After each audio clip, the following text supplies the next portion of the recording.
Welcome to the Garage USA. I'm Jonathan Brinke, and today I'm on my way to an electric car show in Rochester, Minnesota.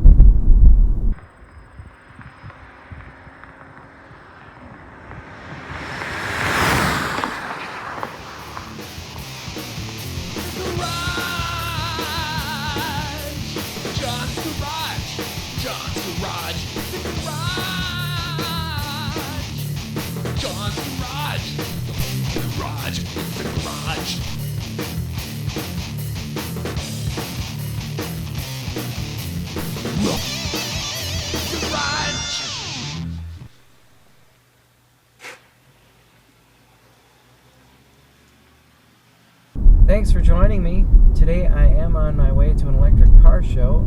I will have to say I don't know much about electric vehicles.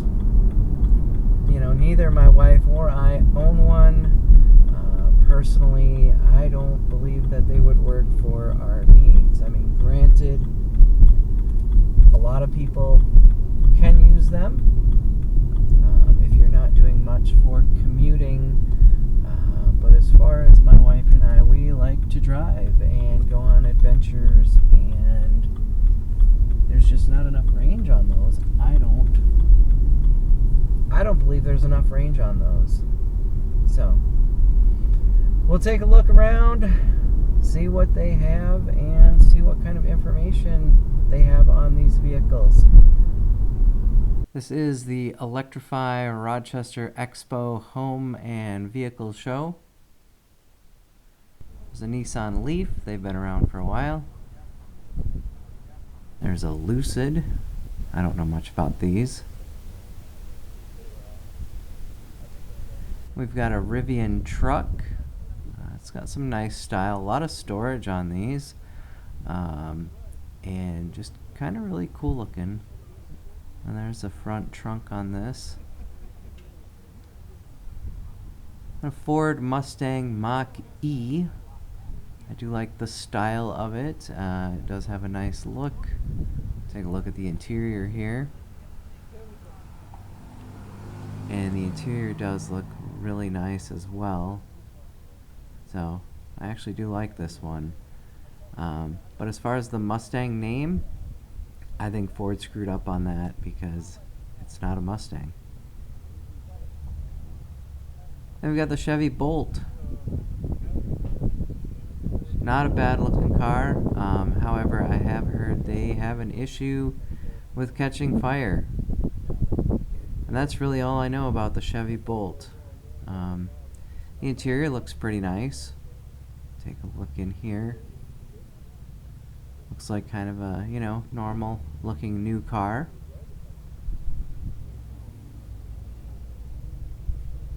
And there's the rear, kind of small for storage.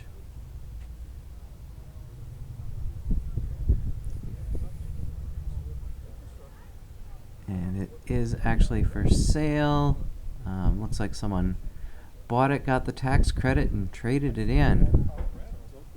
Now we've got a Cadillac EV. I didn't realize Cadillac made electric vehicles.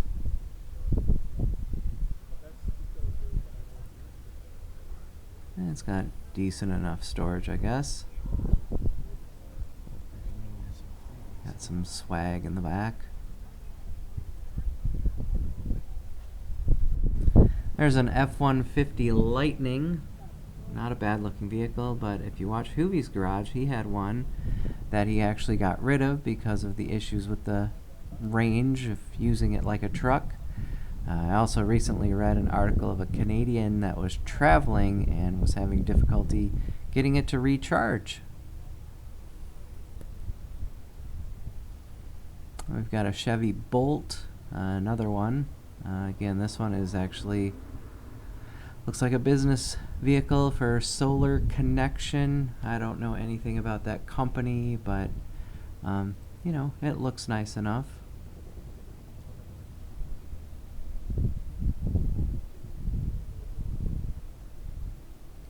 And then we've got a Toyota electric vehicle, and I actually had heard that these were having issues with the lug nuts coming loose and the wheels falling off, but here's one at this electric car show.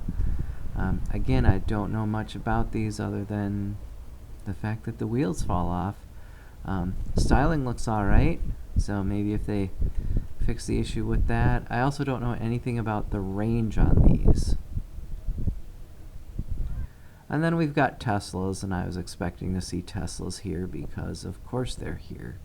Teslas are probably one of the most popular EVs, and you know, there's about 4 of them here.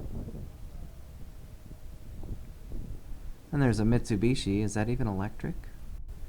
Alright, then we've got a Volkswagen.